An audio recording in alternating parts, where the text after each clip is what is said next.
show.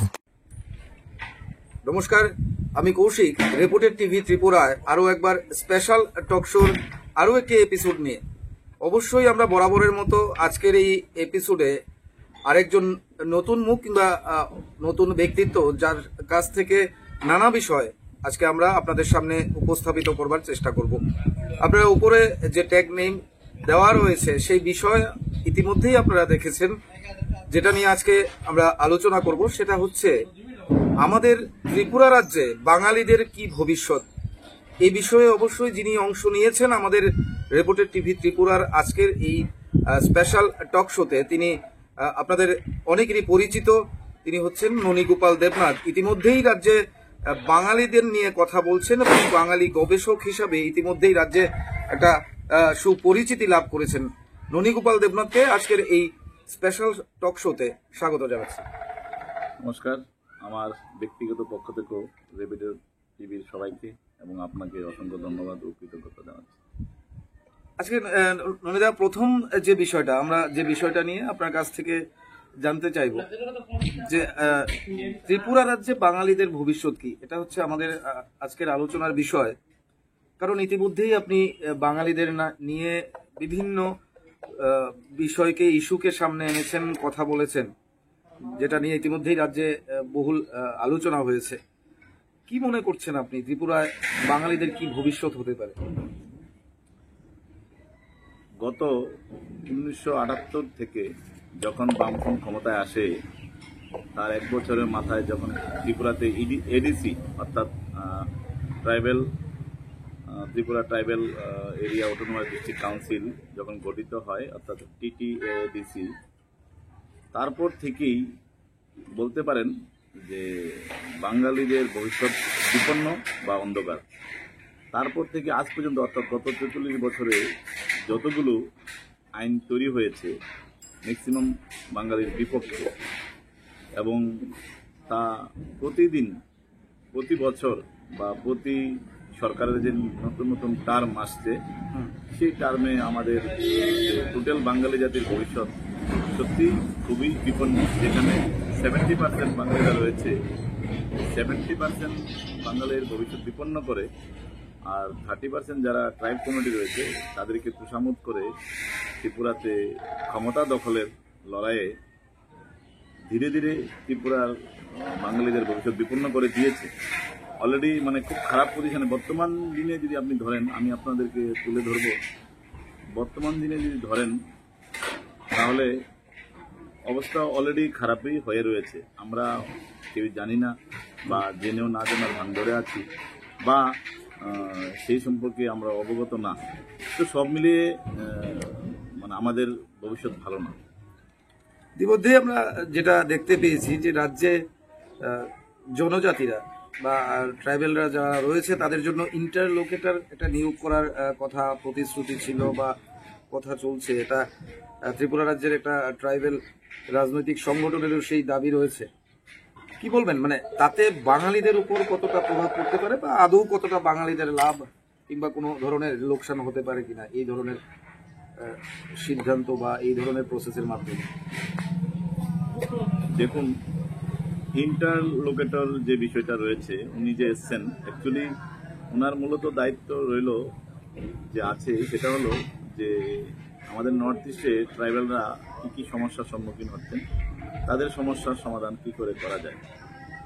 তো ত্রিপুরাতে ইন্টারলোকেটর আসার জন্য বা ইন্টারলোকেটর ঠিক করে ত্রিপুরার ট্রাইবেলদের ভবিষ্যৎ আরও কী করে ভালো করা যায়, এই নিয়ে আমাদের যে অতীতের যারা রাজা ছিলেন তাদের যে প্রপুত্র, উনি এই বিষয়টাকে বেশি করে রাইজ করেছেন এবং উত্থাপন করেছেন। তো ইন্টারলোকেটরের কাছে মূলত যে দাবিটা, যদি আমি একদম বিশ টাকারে যেটা বলি, সেটা হলো আলাদা রাজ্য, অর্থাৎ যেটা তারা বলছেন যে গ্রেটার ত্রিপুরাল্যান্ড। হ্যাঁ, গ্রেটার ত্রিপুরাল্যান্ড বলতে আপনি গ্রেটার ত্রিপুরাল্যান্ড যদি বর্তমান ফর্ম হলো TTADC, অর্থাৎ যে এডিসিটা গড়ে রয়েছে 70% এরিয়া নিয়ে ত্রিপুরার, এবং সেই এডিসিটাকে আরেকটু বর্ধিত আকারে ওনারা 187 অর্থাৎ TLR 187 অ্যাক্টের মাধ্যমে যে আরো কিছু জমি ওরা ক্রয় করেছেন বা দখল করে রেখেছেন, অর্থাৎ সেটা যদি ধরেন গ্রেটার ত্রিপুরাল্যান্ড বলতে গেলে মানে 80% এরিয়া অফ ত্রিপুরা। তো এটা নিয়ে ওনারা আলাদা রাজ্য চাইছেন। তো মূলত এটাই, এবং এর মাধ্যমে ওনারা নিজস্ব শাসন, অর্থনৈতিক সম্পূর্ণ অর্থনৈতিক ক্ষমতার ওনাদের উপরে মানে মানে যেগুলো হস্তান্তর, এই সবগুলাই ওনারা মানে ইনডাইরেক্টলি বা ডাইরেক্টলি লিখিত আকারে অনেকগুলা, যেমন ত্রিপুরাল্যান্ড স্টেট পার্টি বা ত্রিপুরা মাতা পার্টি বা অন্যান্য যে রঞ্জিত দেবমার যে নানান সংগঠন রয়েছে, এরকম ভাবে অনেকগুলা সংগঠন মিলে ওনারা মূলত ঘুরিয়ে ফিরে এই দাবিটাকে তুলে ধরেছে। কখনো ত্রিপুরাল্যান্ড বলা হয়েছিল, তারপর এটা চেঞ্জ হয়েছে গ্রেটার ত্রিপুরাল্যান্ড। মূল কথা হচ্ছে যে আলাদা রাজ্যের আলাদা রাজ্য দাবি করা হচ্ছে। আলাদা রাজ্য ওনারা চাইছে। কতটা যুক্তিসঙ্গত, মানে খুব ছোট্ট করে যদি আমরা জানি, আপনার কি মনে হয়? ত্রিপুরাতে যে দাবিটা ওনারা করছেন বা যে টিটিএডিসি হয়ে রয়েছে, যদি সেটা যুক্তির বিচারে যান তাহলে সেটা পুরোপুরি অসাংবিধানিক এবং সেটা সম্পূর্ণ অবৈজ্ঞানিক এবং অযৌক্তিক। এই অর্থে যে ত্রিপুরাতে মেজর দুটো কমিউনিটি রয়েছে, একটা বাঙালি কমিউনিটি, একটা হলো ট্রাইব কমিউনিটি। তো বাঙালি কমিউনিটির জনসংখ্যা নিয়ার অ্যাবাউট 70% অ্যান্ড ট্রাইব কমিউনিটির জনসংখ্যা নিয়ার অ্যাবাউট 30%। তো যদি আমরা নর্মালি কোর্টের বিচারে যাই যে আমাদেরকে আমাদের জমি ভাগ করে দিন, আমরা যেমন বাড়ি করে আমাদের বাবা বা মার এক্সপায়ারের পর আমরা কি করি, আমরা নিজেদের মধ্যে সম্পত্তি ভাগ করি। যদি ভাগের সমস্যার সমাধান হয় তখন আমরা কোর্টে যাই। কোর্ট কি করে? ইকুয়াল ডিস্ট্রিবিউশন করে। তো যদি আমি নর্মাল যদি আমি জাস্টিফিকেশন আশা করি, যে প্রার্থনা করি যে আমাদেরকে জাস্টিফিকেশন দেওয়া হোক, তাহলে দেখা যাবে যে ত্রিপুরার 30% লোকেদের জন্য 30% ল্যান্ড, যেখানে তারা বেশি অধ্যুষিত, অর্থাৎ যেখানে তাদের জনসংখ্যা বেশি, আর 70% ল্যান্ড বাঙালিদের জন্য, যেখানে তাদের বাঙালিদের জনসংখ্যা বেশি। তো এই দিক থেকে এটা পুরো উল্টো, অর্থাৎ 30% লোকেদের জন্য 70% ল্যান্ড বরাদ্দ করা হয়েছে, যা টিটিডিসির মাধ্যমে ওনারা গ্রেটার ত্রিপুরাল্যান্ড বা আলাদা রাজ্য দাবি করছেন। আর বাঙালিদের ক্ষেত্রে অর্থাৎ টুকরো টুকরো করে, অর্থাৎ এটাকে আপনারা ম্যাপটা আপনাদেরকে দেখতে পাচ্ছেন, আপনারা টিভিতে বা এখন মানে পর্দাতে দেখতে পাচ্ছেন। সেখানে দেখা যাচ্ছে যে বাঙালির যতগুলা শহর রয়েছে, অর্থাৎ ধর্মনগর থেকে শুরু করে কুমারঘাট, আমবাসা থেকে শুরু করে আগরতলা হয়ে সাবরু পর্যন্ত, অর্থাৎ ত্রিপুরা 7টা দ্বীপে পরিণত হবে। 7টা দ্বীপ বলতে কি, মানে এই যে অঞ্চল, এই অঞ্চলটার চারদিকে অন্য রাজ্য বা অন্য এরিয়া। তো এরকম ভাবে 7টা দ্বীপে পরিণত হবে। 7টা দ্বীপের মানে কি, মানে একটা দ্বীপ থেকে আরেকটা দ্বীপে যেতে গেলে আপনাকে অন্য মানে কারোর উপর দিয়ে যেতে লাগবে। তো হয়তোবা তখন যদি ইনারল্যান্ড পারমিট চালু হয় বা জারি হয়, তখন তো আরো অবস্থা খারাপ হবে। তো সব মিলিয়ে মানে এই যে দাবিটা যা করছে, তা আমি বলবো আমরা যারা বাঙালি কমিউনিটি রয়েছি, আমাদের বোকামি। কারণ আমাদের এখনো ত্রিপুরার সর্বোচ্চ স্তরে, অর্থাৎ পার্টি পলিটিক্সে, যে কোনো পার্টি যান, কংগ্রেস, সিপিএম, বিজেপি বা অন্যান্য পার্টি, এখনো পার্টি পলিটিক্সে বাঙালিদের নেতৃত্বাধীন সরকারগুলা বা পার্টিগুলা চলছে। তো সেখানে এখনো এমএলএ এমপি বাঙালিদেরই বেশি, লিডার্স বেশি। তারপরও মানে কেন বাঙালিরা দিনের দিন বোকা হচ্ছেন, বাঙালিরা কেন দিনের দিন তাদের নিজের অধিকার বা তাদের ভবিষ্যৎ প্রজন্ম, যাদের বয়স এখন 60, 70 বা 50, 40, তারা তো জীবনের কেউ মানে ম্যাক্সিমাম সময় এনজয় করে নিয়েছেন, কেউ অর্ধেকের বেশি এনজয় করে নিয়েছেন। তাদের বাচ্চাদের ভবিষ্যৎ একবার ভেবে দেখেছে যে আমরা কি দিয়ে যাব বাচ্চাদেরকে? আমি যে বাড়িটা দিয়ে দিচ্ছি সেই বাড়িটা ওর থাকবে না, যে রাজ্যে ওকে বাড়ি বানিয়ে দিচ্ছি সে ওই রাজ্যেতে কিছুদিন পরে সেকেন্ড ক্লাস সিটিজেন হিসেবে তাকে মানে ডিটেক্ট করা হবে। তো সব মিলিয়ে আমাদের স্বাধীনতার পর থেকে সব মিলিয়ে যে প্রেক্ষাপটে দেশ স্বাধীন হয়েছে, যে প্রেক্ষাপটে দেশ ভাগ হয়েছে, যে প্রেক্ষাপটে আমাদের নিজস্ব যে সীমানা, ত্রিপুরার যে ল্যান্ডগুলো আমরা বর্তমান বাংলাদেশকে দিয়ে এসেছি, তার সঙ্গে সঙ্গে আমরা সব মানুষগুলোকে তুলে আনতে পারিনি। যে প্রেক্ষাপটে মায়ানমার থেকে, মঙ্গোলিয়ান থেকে বা মঙ্গল থেকে বার্মিজ কমিউনিটিরা বা মঙ্গোলিয়ান কমিউনিটিরা যারা ত্রিপুরাতে প্রবেশ করেছেন, সবগুলা প্রেক্ষাপট মিলিয়ে কোনো যুক্তিতেই ত্রিপুরাকে বর্তমান যে ত্রিপুরাল্যান্ড বা বর্তমান যে টিটিএডিসি, এই প্রেক্ষাপটে সেটাকে ডিভাইড করা যায় না। সেটা আপনি শুরুতেই বললেন যে এডিসির যে বিষয়টা, এডিসি একটা ভুল সিদ্ধান্ত এডিসি, কিন্তু সেই সময়কার সরকারে বা তাদের বক্তব্য যেটা ছিল যে তৎকালীন সময়ে রাজ্যের যারা জনজাতি বলে নিজেদের দাবি করেন, তাদের উন্নতির স্বার্থে এই এডিসি গঠন করেন। আপনি বিষয়টা পরিষ্কার হন। ধরুন যে ভাবনা নিয়ে, যে উপজাতিরা বঞ্চিত হচ্ছে যে ভাবনা নিয়ে তাদেরকে উন্নতি করার জন্য লাইফস্টাইল লিভলিহুড বা তাদের জীবনযাত্রা উন্নতি করার জন্য যে এডিসিকে গঠন করা হয়েছে, সেই এডিসির 44 বা 45 বছর পরে তাদের বর্তমান স্ট্যাটাস কি, পজিশন কি, তো সেই পজিশনে দেখুন সেই এডিসির মধ্যে একটা প্রতিষ্ঠিত উপজাতি পরিবার বা উপজাতি কোনো ব্যক্তি থাকে না। কোনো ধরনের ওইখানে হসপিটাল বা ইন্ডাস্ট্রিয়াল সেন্টার বা ভালো কলেজ বা ইউনিভার্সিটি গড়ে ওঠেনি। তো এই সবগুলোর মানে কি হলো, আসলে কি ওনাদের নামে যে ওনাদেরকে মানে বঞ্চিত হচ্ছেন, শোষিত হচ্ছেন, ওনাদেরকে আলাদা ল্যান্ড দিলে ওনারা নিজের ল্যান্ডটাকে ডেভেলপ করতে পারেন, সেটা কি আদৌ হয়েছে? দেখুন ম্যাক্সিমাম যারা ট্রাইব কমিউনিটি যারা রয়েছেন, যারা অফিসার থেকে শুরু করে এভরিওয়ান, তারা সবাই বাঙালিদের সঙ্গে প্রতিটা শহরে তারা থাকছেন। আপনি বিশেষ করে আগরতলা শহরটা, সেটা তো এডিসির মধ্যে নেই, এডিসির বাইরে রয়েছে। আগরতলা শহরে দেখুন ম্যাক্সিমাম মানে ওই যে 70% এরিয়া ট্রাইবেলদের যে এরিয়া থেকে সবাই এসে আগরতলাতে বসবাস করছেন, বা অন্যান্য ধর্মনগর থেকে শুরু করে একদম সাম্প্রম পর্যন্ত উদয়পুর থেকে শুরু করে বিশালগড় থেকে শুরু করে সব জায়গাতে নানান ধরনের প্রতিষ্ঠিত লোকেরা থাকছে। তো এর মানেটা কি, মানে ওনারা ওই জায়গাটাকে চুজ করছেন না। তো 40-45 বছরের এক্সপেরিমেন্টে দেখা যাচ্ছে যে সেটাকে ওনারা এখনো ডেভেলপ করতে পারেন না। মানে আপনি বলছেন সেইভাবে যে জনজাতি এরিয়াগুলো সেগুলো সেখানকার ধরুন স্বাস্থ্য, পানীয় জল, বিদ্যুৎ যে মৌলিক চাহিদাগুলো রয়েছে সেগুলোই পূরণ হয়নি, কিন্তু সেখানে বলা হচ্ছে আবার গ্রেটার তিপ্রালেন কিংবা তিপ্রালেন এই স্লোগান বলা হচ্ছে।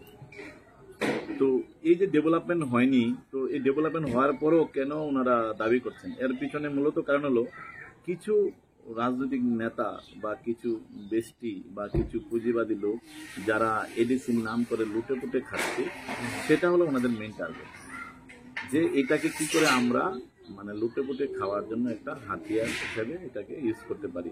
আর সাধারণ যারা নাগরিক রয়েছেন, যারা উপজাতিরা রয়েছেন, জনজাতিরা রয়েছেন, তারা সত্যিই নিরীহ বা তারা মানে সরল জীবনযাপন করেন, যার জন্য যে ওই যে যারা চালাক চতুর রাজনীতিবিদ উপজাতিদের মধ্যে যারা রয়েছেন বা যারা ওই লুটে বুটে খাচ্ছেন তাদের কমিউনিটি থেকে ওনারা সেটা টের পাচ্ছেন না বা বুঝছেন না, তাদেরকে নানান ধরনের মিথ্যা স্বপ্ন দেখিয়ে সেইভাবে লুণ্ঠন করা হচ্ছে। তো সেই হিসাবেই সেটা করা, মানে সেই বোকা বানিয়ে মানে একটা আন্দোলনের রূপরেখা তৈরি করে মানে কি করে আরো বেশি করে লুণ্ঠন বা শোষণ করা যায় সেটাই চলছে। ত্রিপুরার ভূমিপুত্র মানে আপনি কি বলবেন? জনজাতিদের বলা হচ্ছে, তারা দাবি করছেন যে ত্রিপুরা রাজ্যের ভূমিপুত্র ওনারা, সেই কারণেই এই ধরনের দাবিগুলো সেই ইস্যুকে সামনে রেখে তারা দাবি করছেন কখনো গ্রেটার ত্রিপুরালেন, কখনো ত্রিপুরালেন, কখনো আলাদা রাজ্য। কি বলবেন? অ্যাকচুয়ালি দেখুন, ভারতবর্ষ নয় সম্পূর্ণ পৃথিবীতে আজ পর্যন্ত যত ইতিহাসের নিয়ে ব্যাখ্যা বা আমরা বই পেয়েছি সবগুলার পিছনে কোনো প্রমাণ রয়েছে। যেমন আমরা সিন্ধু সভ্যতা বা হরপ্পা সভ্যতা বা মহেঞ্জোদারো সভ্যতা, এগুলা আমরা কবে থেকে জানি? রাখালরাজ বন্দ্যোপাধ্যায় যখন উনি সেটাকে ইংরেজদের সহায়তায় যেটাকে যখন উনি খনন করে উন্মুক্ত করলেন, তারপরে না আমরা জানি।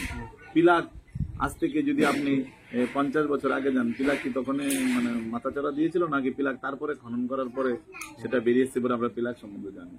তেমনি আমাদের বক্সনগরের যে মানে বুদ্ধদের যে ভাস্কর্য বা স্থাপত্য বা রয়েছে সেটা যে বেরিয়ে আসলো সেটাও তো আমরা তারপরেই জানি।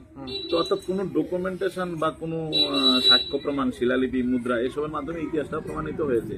ইতিহাস তো আগের দিনে মানুষের কাছে তো এরকম রেকর্ড ছিল না যে কম্পিউটার ছিল বা সেভ করে রেখেছে। দেখা যায় অনেক পুঁথিনথি পাওয়া গেছে, এগুলো পচে গেছে, কিন্তু মুদ্রা যেহেতু এটা স্বর্ণ মুদ্রা বা তাম্র মুদ্রা বা তাম্রলিপি বা পাথরে খোদাই করা কোনো লেখা সেটা রয়ে গেছে, সেটাকে বেস করে ধরে ধরে ইতিহাসবিদরা অনেক রকমের গবেষণা পরীক্ষা নিরীক্ষা করে এবং নানান ধরনের আর্কিওলজিক্যাল সার্ভের ডিটেকশন মেশিনারি দিয়ে সেটাকে বের করেছে।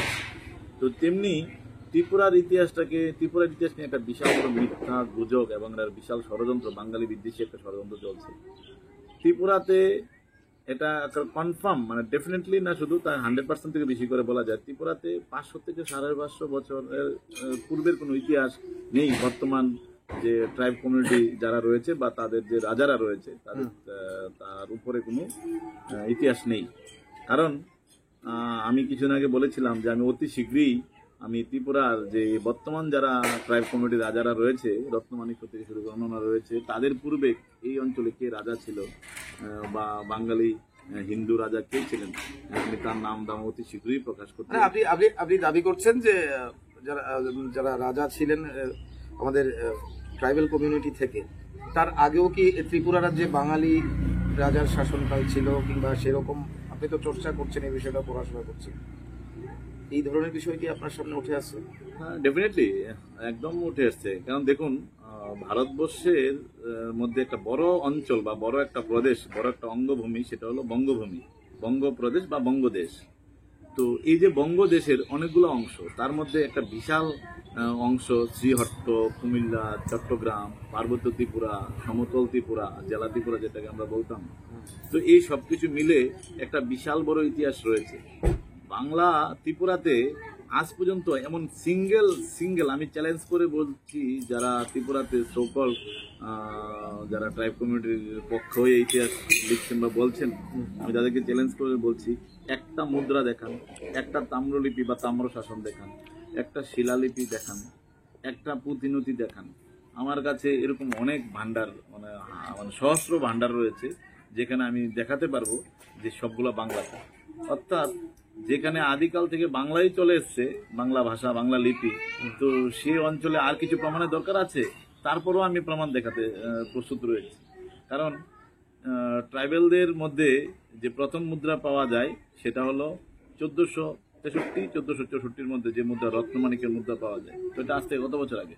ম্যাক্সিমাম 550 বা 650 বছর আগে।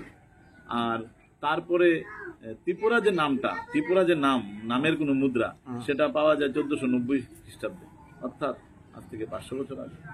তো এটা আমি আগেও বলছি। তো এরকম অনেক ইতিহাসবিদরা গবেষণা করেছেন। এখানে অনেকজন ত্রিপুরার ম্যাক্সিমাম ইতিহাসবিদরা বলছেন যে ওনাদের ইতিহাস 400 থেকে 500 বছরের বেশি না।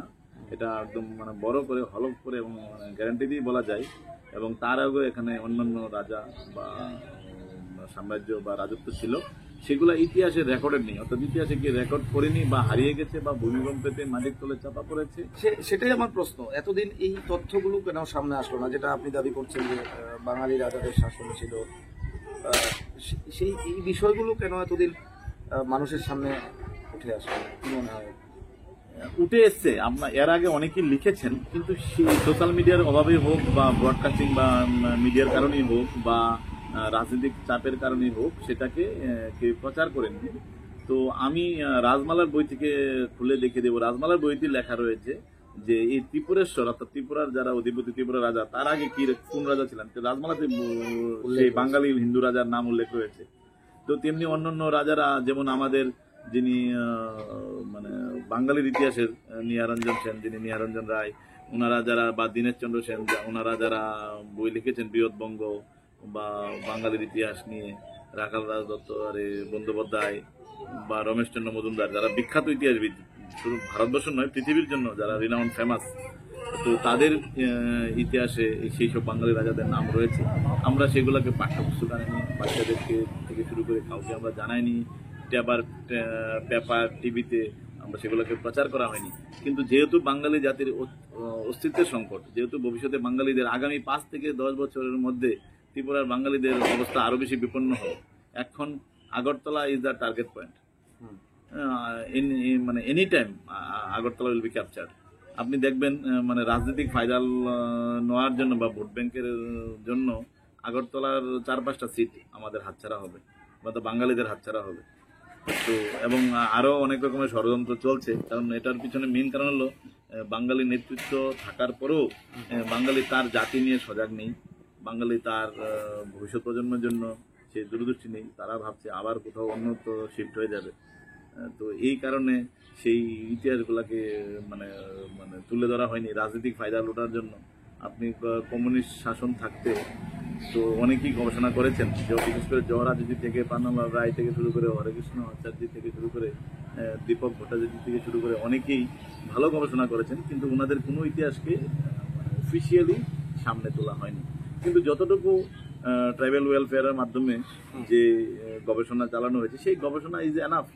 আমাদের ত্রিপুরা ট্রাইবাল ওয়েলফেয়ার যে সেকশন রয়েছে, যে আমাদের যে সোসাইটিটা রয়েছে, এটাই যথেষ্ট যে এই অঞ্চলে আদিকাল থেকে কারা রয়েছে, সেইখান থেকে আমরা প্রমাণ পেতে পারি, সেইগুলোই আমি খুঁজে বের করছি। আপনি রাজারামমোহনের আমলে বা বিদ্যাসাগর আমলে দেখবেন কত রকম অন্যায় বা কুসংস্কার চলছিল, সতীদাহ। রাজারামমোহন বলেন যে শাস্ত্রে কোথাও ওটা উল্লেখ নেই, এটা অন্যায়, এটা মাতৃজাতির প্রতি অন্যায়। তেমনি মেয়েদের, এই যে মেয়েদেরকে মানে সতীদাহ থেকে আটকানোর পরে তারা যারা মানে ছোট ছোট বাচ্চারা যারা বিধবা হয়ে যাচ্ছিল মেয়েরা, তাদেরকে বিয়ে দেওয়ার বন্দোবস্ত ছিল না, সেটা স্বাস্থ্যসম্মত না, সেটার বিরুদ্ধে বিদ্যাসাগর ফাইট করেছেন। উনি শাস্ত্র খুলে পরে দেখেছেন যে না, এখানে মেয়েদের জন্য বিধান দেওয়া আছে, মেয়েরা যেন তাদের ভবিষ্যতে তারা সমৃদ্ধি লাভ করতে পারে, যে না, যে মিথ্যা প্রপাগান্ডা চলছে সেটার বিরুদ্ধে লড়াই করতে আমাদেরকে সামনে আসতে হবে। আমি সেই কাজটি করে চলছি। সেটাই আমার প্রশ্ন। আপনি যেটা বললেন যে হয়তো সামনের দিন বাঙালিদের যে অধিকার কিংবা বাঙালিদের যে অস্তিত্ব সেটা আরো প্রশ্নের মুখে পড়বে বা সেখানে একটা সংকট তৈরি হতে পারে, সেই লক্ষ্যে আপনি কিংবা আপনাদের মতো কেউ কেউ ত্রিপুরার যে এটা নিয়ে কাজ করছেন, কি পরিকল্পনা রয়েছে এই বিষয়টাকে মানে সামনে আনার জন্য বা বাঙালিদের অধিকারকে আরো বেশি প্রতিষ্ঠা করবার জন্য? দেখুন, সবচেয়ে বড় কথা হলো মানে বাঙালির কমিউনিটি এমন একটা কমিউনিটি যে সবাইকে নিয়ে চলতে চায়। কারণ আপনি অতীতের চৈতন্য মহাপ্রভু থেকে শুরু করে বা আরো অন্যান্য যারা আমাদের মহাপুরুষ রয়েছেন, রবীন্দ্রনাথ ঠাকুর থেকে নেতাজি সুভাষচন্দ্র বসু থেকে শুরু করে, ওনারা কোনোদিনই শুধু ব্যক্তি স্বার্থে বা ক্ষুদ্র একটা স্বার্থে নিয়ে ওনারা কাজ করেননি, ওনারা সমগ্র মানব জাতির জন্য কাজ করেছেন। তো তেমনি বাঙালিরা যদি এই রাজ্যে বা এই পৃথিবীতে ওনারা যদি মাথা উঁচু করে প্রতিষ্ঠিত হতে পারেন, তাহলে পৃথিবীর সবার কল্যাণ হবে। তো এই দিক থেকে চিন্তা করে যে যে ক্ষতিকারক আইনগুলো, যে যে নেগেটিভ বা ব্ল্যাক যে লগুলো বা সেকশনগুলো রয়েছে, আমাদের নানানভাবে রাজনৈতিক উদ্দেশ্য প্রতিপন্ন করার জন্য তৈরি হয়েছে, সেই আইনগুলোকে আগে ভাঙতে লাগবে। কারণ এর মধ্যে 244 এর নাম করে যে একটা মানে আনলফুল বা আনকনস্টিটিউশনাল যে একটা জারি হয়েছে, তার বিরুদ্ধে আমরা আরটিআই করেছি। আমরা আরটিআই আশা করি খুব তাড়াতাড়ি পেয়ে যাব। তো আমরা বৃহত্তর আন্দোলনে ঝাঁপাবো, সেটা অরাজনৈতিকভাবে, রাজনৈতিকভাবে না। কারণ আমরা মনে করি যে যে পার্টি আমাদের বাঙালি স্বার্থ রক্ষার জন্য এগিয়ে আসবে বা বাঙালির পক্ষে কথা বলবে, আমরা তাদের পক্ষেই থাকবো। আমাদের ব্যক্তিগত কোনো চয়েস থাকবে না যে আমরা ওই পার্টির লোক, ওই পার্টির লোক। আমরা চাইবো যারা এই কাজটা করবেন, কারণ এক্ষণে যারা রয়েছে তো এরকম দু চারটা নেগেটিভ ল, খুব মানে অ্যাক্টিভ ল রয়েছে।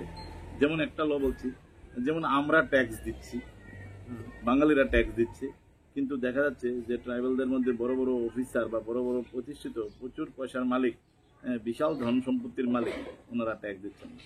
ওনারা কোনো ইনকাম ট্যাক্সের আওতায় নেই, যার জন্য ওনারা মন খুশি মতো, ইচ্ছা মতো ওনারা সব কিছু করতে পারেন। তো এই কারণে দেখা যাচ্ছে আমরা ট্যাক্স দেব 28 লক্ষ লোকেরা, আর 12 থেকে 14 লক্ষ লোকেদেরকে আমরা বসে বসে ভরণ পোষণ দেবো। আবার তারাই আমাদেরকে নানান ধরনের গালিগালাজ করবে, আমাদের বিরুদ্ধে আন্দোলন করবে, আর আমাদেরকে মানে এখানে কি করে আমাদের ভবিষ্যৎ নষ্ট করা যায় তার জন্য নানান ধরনের প্ল্যান প্রোগ্রাম বানাবে, সেটাকে আমরা মেনে নেব না। তো এটা এরকম অনেকগুলা ল রয়েছে, তার মধ্যে 187। আপনি দেখুন, একদিকে হলো আপনি ট্রাইবাল এরিয়া যেটা টিটিডিসি আছে, যে সম্পূর্ণ 70% এরিয়া, সেখানে একজন বাঙালিও ওই এরিয়াতে একটা সিঙ্গেল প্লট অফ ল্যান্ড, মানে একটা সিঙ্গেল মানে ক্ষুদ্র একটা জমিও কিনতে পারবেন না, according to the under section 244, মানে আর্টিকেল 244 অফ আওয়ার কনস্টিটিউশন। মানে এটা হওয়ার পরে এই অঞ্চলে তো ট্রাইবাল এরিয়াতে বাঙালিরা কোনো জমি কিনতে পারবে না। আবার এই যে ট্রাইবাল যারা রয়েছেন, তারা আবার সমতলের যে 30% ল্যান্ড রয়েছে, যেটাতে নন ট্রাইবাল যারা বসবাস করছে, সেখানে এসে ওনারা জমি কিনতে পারবেন, এখানে কোনো বাধা বিপত্তি নেই। কিন্তু ওনারা যদি আবার চান এই জমিটা বিক্রি করবে, কিন্তু সেটা আবার বিক্রি করতে পারবে না বাঙালিদের কাছে। অর্থাৎ বাঙালিরা আবার একবার যদি জমিটা কেনা হয়ে যায়, ট্রাইবালরা যদি সমতলে এসে কিনে নেয়, তাহলে সেই জমিটা আবার বাঙালিরা কিনতে পারবে না। তার জন্য ডিএম পারমিশন, এখন হয়তো বা ক্যাবিনেট পারমিশন লাগবে। এই যে আইনগুলি একটা সময় একটা পরিস্থিতির উপর, যদি আমরা ধরে নিই যে একটা পরিস্থিতি, সেই পরিস্থিতির উপর দাঁড়িয়ে তৈরি করা হয়েছিল, সেখানে আপনারা কি দাবি করছেন? সেখানে কি পরিবর্তন কিংবা পরিবর্ধন করা উচিত বা সেই আইনগুলোকে প্রত্যাহার করা উচিত? একদমই সেই আইনগুলোকে স্ট্রংলি, মানে আজকে কালকে পরশুর মধ্যে সেগুলোকে প্রত্যাহার করা উচিত। তার সঙ্গে যেটা হলো, আপনারা দেখুন ত্রিপুরার ইতিহাস বলছে, আপনি ভিতরে যান, যারা পুরনো যারা ওল্ড এজে যারা ট্রাইবাল কমিউনিটির রয়েছেন, অভিভাবক রয়েছেন, তাদেরকে জিজ্ঞাসা করুন তারা বলবেন যে আমরা একসাথে যখন ছিলাম পাহাড়ি বাঙালি মিলেমিশে আমরা খুব ভালো ছিলাম, আমাদের মধ্যে খুব আন্তরিকতা ছিল। আমাদের ইতিহাসে 500 বছর ইতিহাস আমি আমি তো আমার কাছে এমন মানে একদম মানে সব বুকস আমি কালেকশন করেছি ত্রিপুরার ইতিহাস সম্পর্কিত, ট্রাইবাল ওয়েলফেয়ার থেকে শুরু করে। এখানে আমার কাছে একটা ঘটনা নেই যেখানে পাহাড়ি বাঙালির ঝগড়া হয়েছে রাজন্য আমলে, বাট মানে কমিউনিস্ট আমলে, অর্থাৎ মানে যখন 1980 সনে যে দাঙ্গাটা হয় সেটা তো রাজনৈতিক হিংসা মদত পুষ্ট। তো তার আগে কেন হয়নি? তো যদি হতো তাহলে রাজারা আমাদের ত্রিপুরার কোনো একজন রাজা দেখান যিনি বাঙালি বিদ্বেষী ছিলেন। হ্যাঁ, ত্রিপুরার একজন রাজা দেখান যিনি নিজেকে বঙ্গদেশীয় বা বঙ্গদেশের অঙ্গভূমি বা বঙ্গদেশের হিন্দু রাজ্য বলে গর্বান্বিত বা গর্ববোধ করতেন না, এরকম একজন রাজা দেখান। একজন রাজা দেখান যিনি বাংলা ভাষা, বাংলা লিপি বা মানে নিজেকে মানে মানে বাঙালি হিসেবে পরিচিত হওয়ার জন্য ওনার মানে চরম ইচ্ছা ছিল না, এরকম একজনকে দেখেন। ওনারা সবাই মিলে খুব সুন্দরভাবে সেখানে ওনারা বসবাস করে। মানে রাজ্যের ইতিহাসে প্রমাণিত যে সেখানে বাঙালি জনজাতি ট্রাইবালরা আমাদের একটা সম্প্রীতির বন্ধন, বহু আগের ইতিহাস। সেখানে আপনি দাবি করছেন যে রাজনৈতিক কারণে সেটা মাঝে মাঝে বিঘ্নিত হয়েছে বা এখনো সেই প্রয়াস চলছে। মাঝে মাঝে না, এটাকে একদম এক্সট্রিম লেভেলে অর্থাৎ ট্রাইবালের মধ্যে ম্যাক্সিমাম কমিউনিটির মধ্যে একটা বিষ ঢুকানো হয়েছে। যে বিষটার কারণ হলো যে মানে আপনাদের ভূমি, আপনারা এখানের ভূমিপুত্র। 500 বছর আগে যদি কেউ এখানে অন্য অন্য অঞ্চল থেকে আপনি প্রদ্যুৎ কুমারের বক্তব্যতে আপনি পরিষ্কার পাবেন, উনি পরিষ্কার বলছেন যে হাম লোগ হ্যায় তিব্বতীয় বার্মিস মঙ্গোলিয়ান কমিউনিটি। তো আপনি ইতিহাসের কোনো এক পৃষ্ঠাতে খুলে দেখাতে পারবেন যে ত্রিপুরাটা কোনো এক সময়ে মঙ্গোলিয়ান বা বার্মিস বা বার্মা বা মায়ানমারের অংশ ছিল? কোনোদিন দেখাতে পারবেন? তো তার মানেটা কি?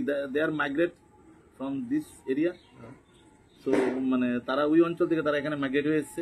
তারা কেউ বলছে আরাকান হয়ে এসছে, কেউ বলছে ওনারা আসামের ওই অঞ্চল দিয়ে ওনারা মানে ব্রহ্মপুত্র ওই দিক দিয়ে আস্তে আস্তে করে এদিকে ঢুকেছেন। তো অনেক ইতিহাসবিদরা অনেক রকমভাবে প্রমাণ সাক্ষ্য দিয়ে বোঝাচ্ছেন। তো এই সব থেকে কি প্রমাণ হয় যে 500 বছর কেউ যদি আসলে এখানে জনজাতি হতে পারে না? They are not indigenous, they are not janajati. কি করে তারা 500 বছর আগে তারা জনজাতি? মানব সভ্যতার ইতিহাস তো লাখ লাখ হাজার হাজার বছরের। বাঙালি এই বৃহৎ বঙ্গে, এই বৃহৎ অঞ্চলে যেটা অখণ্ড বঙ্গদেশ, অখণ্ড বাঙালিদের যে স্থান, বাঙালি স্থান, সেখানে তো মানে 3000-4000 বছরেরও প্রমাণ পাওয়া যায় যে এখানে বাংলা ভাষা, বাংলা লিপি, বাংলা শিলালিপি, বাংলা মুদ্রা।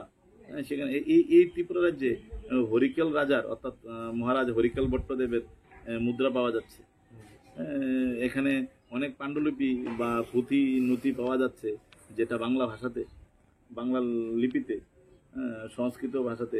ইভেন রাজমালার যে যারা যারা দুজনকে হায়ার করেছিলেন রাজমালা লেখার জন্য, যে সবচেয়ে অবাক কাণ্ড যে বানেশ্বর এবং কে যে দুজনকে ওনারা হায়ার করেছিলেন, এই দুজনই তো মানে সিওটের মানে বাঙালি চক্রবর্তী, মানে ওনারা বাঙালি, ওনাদেরকেই হায়ার করেছেন যে ত্রিপুরার যে রাজাদের ইতিহাস লেখার জন্য। ওনারা ইতিহাস রাইটিং করেছেন এবং সেই রাইটিং এর কপি আমাদের মিউজিয়ামে, ইন্টারনেটে সব জায়গাতে রয়েছে, সেটা মানে বাংলা ভাষায়। তারপরও যে দুজনকে হায়ার করেছেন, কালীপ্রসন্ন সেন এবং আমাদের যে কৈলাস চন্দ্র সিংহ, ওনারা দুজনও তো মানে বাঙালি। তো কেন ওনারা মানে ওনাদের নিজের ভাষা, নিজের লিপি, নিজের মুদ্রাতে বা নিজের ইতিহাসকে ওনারা ডেভেলপ করতে পারলেন না? তার মানে কি যে এটা ফ্রম দ্য এনসিয়েন্ট এজ, আদিকাল থেকে সেটা বঙ্গভূমিতে অন্য বাইরের থেকে এসে ওনারা মানে দাবি করছেন এখানে। সেখানে রাজনৈতিক নেতারা উস্কিয়েছে, নৃপেন চক্রবর্তী উস্কিয়েছে ভোট ব্যাংক বানানোর জন্য।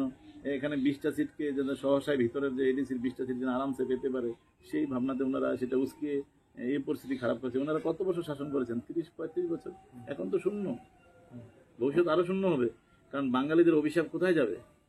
যে হাজার হাজার লক্ষ লক্ষ লোকের জীবন তছনছ করেছে, হাজার হাজার লক্ষ লক্ষ লোক খুন হয়েছে, মার্ডার হয়েছে, তাদের বাড়িঘর আগুন দিয়ে জ্বালিয়ে পুড়ে দেওয়া হয়েছে, বাচ্চাদেরকে, শিশুদেরকে মানে মার্ডার করেছে, তাদের অভিশাপটা যাবে কোথায়? তো এই অভিশাপের জন্য আপনারা দেখেছেন নিপুণ চক্রবর্তী লাস্টের জীবন কি হয়েছে। আপনার কথা মতো তাও তো ঠিক যে জনজাতিদেরও যতটা উন্নয়ন হওয়ার কথা ছিল গ্রামীণ এরিয়া, পাহাড় অঞ্চলে, সেই ততটা তাদেরও হয়নি। দেখুন, যেহেতু ওনারা আজ থেকে 50-40-45 বছর আগে থেকে ওনারা নিজেদের অধিকারটা, নিজেদের দাবিটা নিজেরা বুঝে নিচ্ছেন, তো এটা তো ওনাদের দোষ, এটাতে বাঙালিদের কি দোষ? ওনারা এডিসি নিয়ে এডিসি উন্নতি করতে পারবে না, সেটা তো আমরা কি করবো?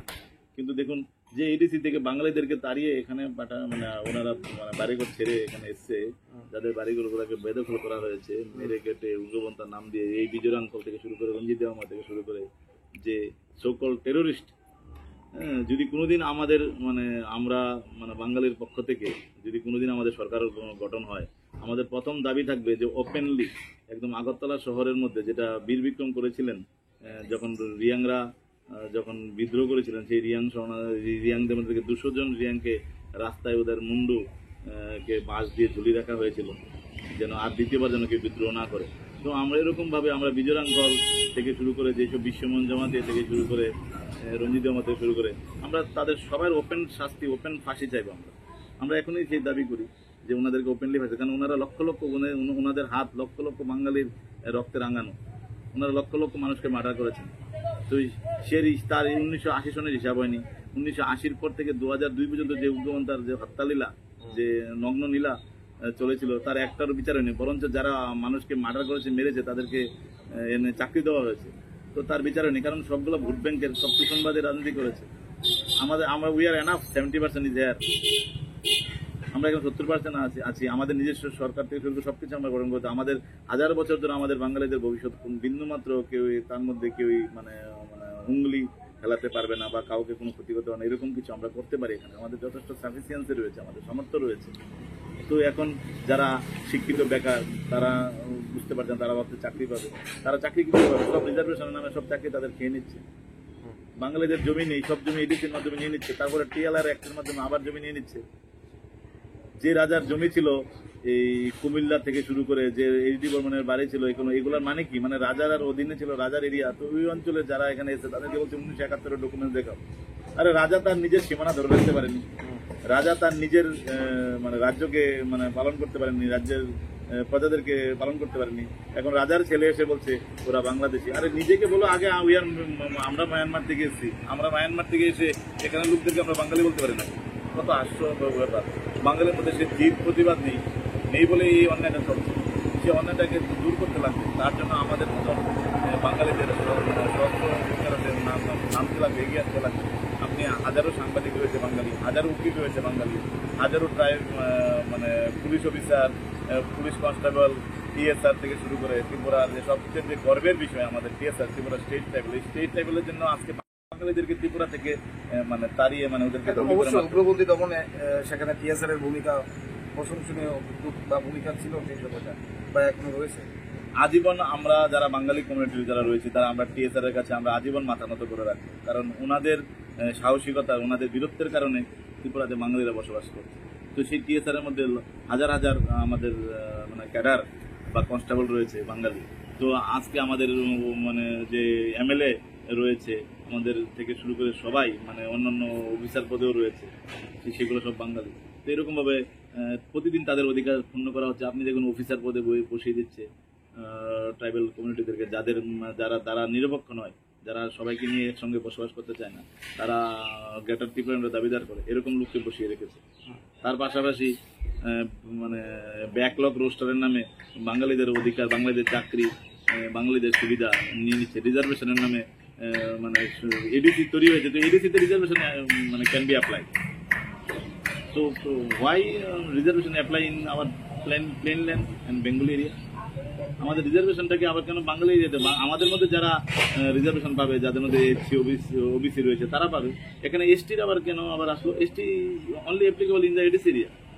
তো এরকম করে অনেক আমার কারোর ভবিষ্যৎ এখানে মানে সুরক্ষিত নয়, বিপন্ন। আগামী 5 থেকে 10 বছরের মধ্যে বিপন্ন হয়ে যাবে যদি এখন entire business community, student community, youth community, আমাদের এমপ্লয়ি কমিউনিটি থেকে শুরু করে শিক্ষক থেকে শুরু করে সবাইকে রাস্তায় নামতে লাগবে, কারণ সবাই পরিশ্রম করছে তার বাচ্চাদের ভবিষ্যতের উন্নতির জন্য, তাদের উজ্জ্বল ভবিষ্যতের জন্য। ত্রিপুরার মাটিতে কোনো বাঙালিদের কোনো বাচ্চার আগামী প্রজন্মে কারোর ভবিষ্যৎ মানে সিকিউর নেই, সুরক্ষিত নয়। তো সেখানে আমাদের চুপ করে থাকার, মানে চোখ বন্ধ করে থাকার বা মুখ বন্ধ করে থাকার আমাদের সময় নেই। আর আমাদের আজকে থেকে এখন থেকে নামতে লাগবে যে এই যে কালো আইনগুলা তুলে দিন। আমরা চাই যে পাহাড়ি বাঙালির মধ্যে বিবাহের মাধ্যমে সেই সম্পর্ক উন্নতি হোক, পাহাড়ি বাঙালি ভেদাভেদ দূর হোক, সবাই মিলে একটা কমিউনিটি আমরা তৈরি করি যে অল আর ত্রিপুরিয়ান। আমরা সব এখানে নাগরিক, আমরা সবাই এই অঞ্চলের নাম শ্রীভূমি। এই যতদিন ত্রিপুরা আছে, ট্রাইবালরা মনে করছে যেটা ত্রিপুরার ভূমি ত্রিপুরীদের। তো এটা ভুল না। এখানে 500 বছর আগে এই ভূমির নাম ত্রিপুরা ছিল না। এটা 1490 এর পর থেকে ত্রিপুরা হয়েছে। তো তার আগে এটা শ্রীভূমি ছিল। আমরা যদি রাম মন্দিরকে আমরা 500 বছর পরে তাকে মানে মুক্ত করতে পারি, যেটা আগে রামের জন্মভূমি হিসেবে সেটাকে প্রতিষ্ঠা লাভ করছে, আগামী 22শে জানুয়ারি সেটা উদ্বোধন হচ্ছে, তো কেন ত্রিপুরাতে সেটা হবে না? এখন তো কোনো ট্রাইবাল রাজা নেই। ত্রিপুরার ইতিহাস সবার কাছে পরিষ্কার স্পষ্ট। ত্রিপুরা সেই আগের ভূমি, যে আগে যে বঙ্গদেশের যে অঙ্গভূমি শ্রীভূমি, সেই ভূমির নামে নামাঙ্কিত করা হোক। এবং আমি অ্যাজ এ বাঙালি হিসেবে আমি চাই যে যারা যে বাঙালি ছেলেরা যে উপজাতি মেয়েদেরকে বিবাহ করবে, যে বাঙালি মেয়েরা উপজাতি ছেলেদেরকে বিবাহ করবে, অর্থাৎ একে আরেকজনের সঙ্গে ইন্টারকাস্ট ম্যারেজ হবে, তাদেরকে আমরা সরকার তরফ থেকে তাদেরকে ইনসেন্টিভ বা স্কলারশিপ বা কোনো ধরনের পুরস্কার বা তাদেরকে উদ্বুদ্ধ করা হোক, তাদেরকে আহ্বান জানানো হোক যে এই বিবাদ দূর করতে লাগবে। একদম একদম একদম আপনার কথার পরিপ্রেক্ষিতে আমরা সেটাই বলতে চাই যে এই রাজ্যে বাঙালি কিংবা যারা জনজাতি ট্রাইবেলরা রয়েছেন সকলেই যাতে সম্প্রীতির বাতাবরণে আমরা বসবাস করতে পারি এবং প্রত্যেকের যে অধিকার সেই অধিকার তারা যাতে ভোগ করতে পারেন এবং সেইভাবে যাতে কোনো ধরনের রাজনীতিকরণের মাধ্যমে সেই বিভেদ বাঙালি এবং ট্রাইবেলদের মধ্যে রাজ্যে তৈরি না হয় সেদিকেই আমাদের সকলের নজর রাখতে হবে। এবং আজকের যে বিষয় বাঙালিদের কি ভবিষ্যৎ, এটা নিয়ে ইতিমধ্যেই আপনারা দেখেছেন এতক্ষণ আমরা আলোচনা করলাম শ্রী ননীগোপাল দেবনাথের সঙ্গে, এবং তিনি যেহেতু আমাদের সীমিত সময়ের মধ্যে এই অনুষ্ঠান শেষ করতে হয়, স্বাভাবিকভাবে আজকের এই আলোচনা আমরা এখানেই শেষ করছি এবং এই ধরনের আগামী দিনে স্পেশাল টক শো আমরা নিয়ে আসবো রেপুটেড টিভি ত্রিপুরা, এবং আমাদের সমস্ত নিউজ এবং আপডেটস এবং এই টক শো গুলো দেখবার জন্য চোখ রাখবেন রেপুটেড টিভি ত্রিপুরায়। ধন্যবাদ।